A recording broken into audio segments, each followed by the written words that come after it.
children are cried every day, with the only question in their mouths being whether my mommy and daddy coming back.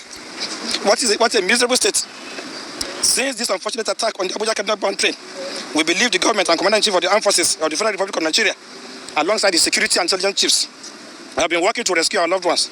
We have been given assurances that a positive outcome of these efforts will be apparent soon.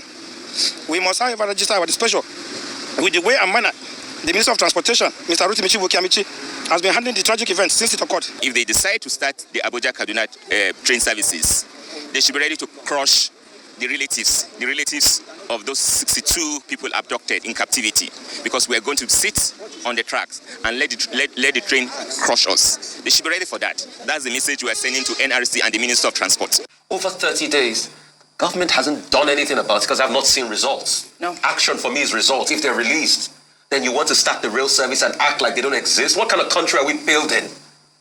When are we even going to have human empathy? Because it didn't happen to them? Because somebody in the elite class had paid 100 million and secured his freedom so everybody can move on? Is it a crime to be a Nigerian? What are we even talking about? So I support anything they are going to do. And somebody should come out and listen to them.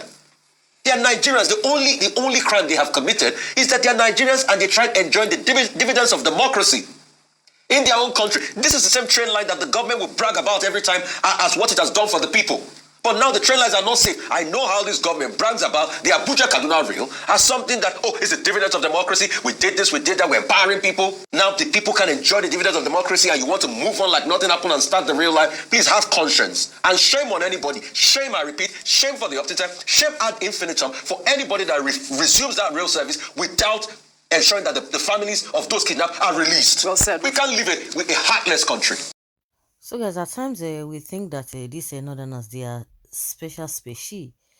They have this shock absorber for all these incidents happening in their area, and people from the southern parts of the country, they have a different mindset, because most of the time you see that even these days the southerners don't even have a empathy on these people. They don't sympathize with them, because if you see the way these people also behave, you just be wondering.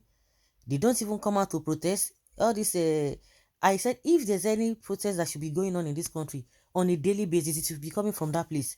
Because this whole issue is coming, this incident of insurgency, insecurity is on a daily basis. Not even on a daily basis, per second, per minute. It's happening and nothing has been done. Nothing tangible has been done. Now, these people are saying that if they go and open that rail line, they are going to regret it. Just the same thing.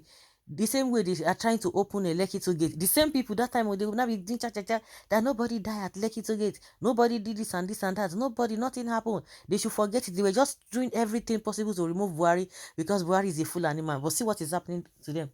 Now the government is even bragging that they are already almost done with the fixing of the railway that was destroyed by these bandits. And you want to go and open. And meanwhile, people who were abducted, some people were even killed, have still not been rescued.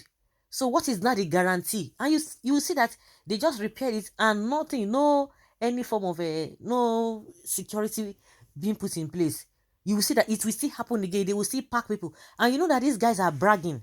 These bandits are bragging that the government, for them to release these people that are being held, that for them to be released, that the government knows what they themselves want. What do they want? They want their people who are being held by government. So release them.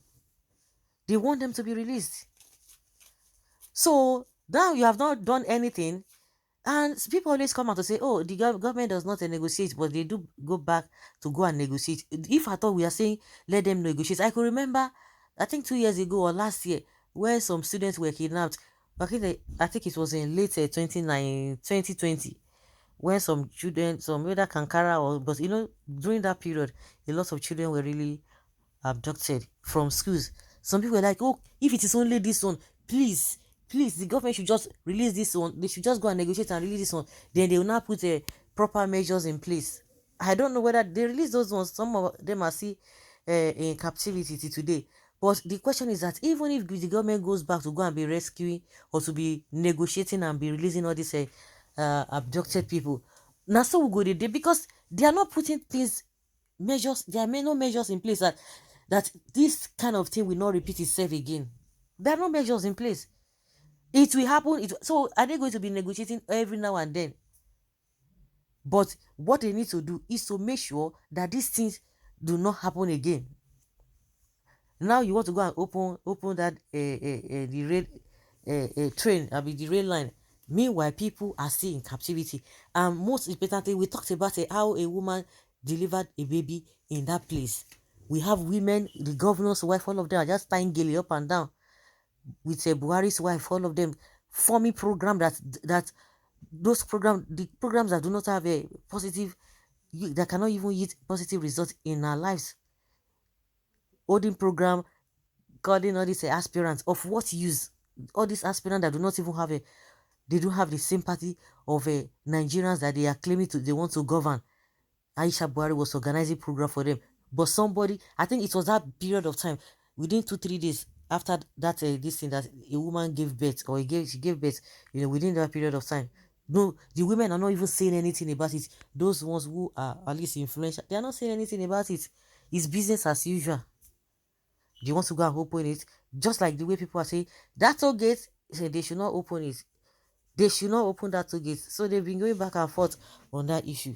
So it is so unfortunate.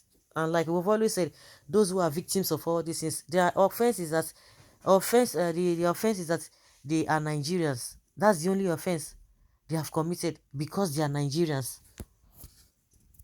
So the government want to put the rail line, they want to put them in place to repair it. They will not come back again and be bragging, yes, infrastructure this, infrastructure that, infrastructure this and that.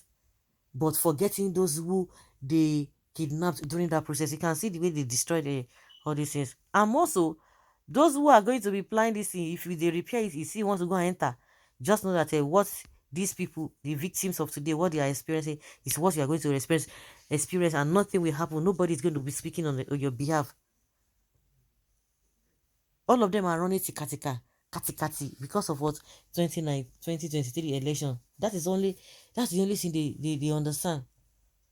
If the northerners can come out and be protesting, even with their population, they will just be bragging about a population that does not make any sense. If all of you come out, and that is the reason why if there's any protest that want to go on in this country, especially coming from the south, they always look for a way to stop them from the north, because they know they have the population. Once they come out, it's going to be rough. So they are always looking for ways to make sure they shut them up. And that's why it's very, very difficult for them. It's always difficult for them to protest. It's always difficult. So guys, let's hear your opinion and have your take on this. So pathetic.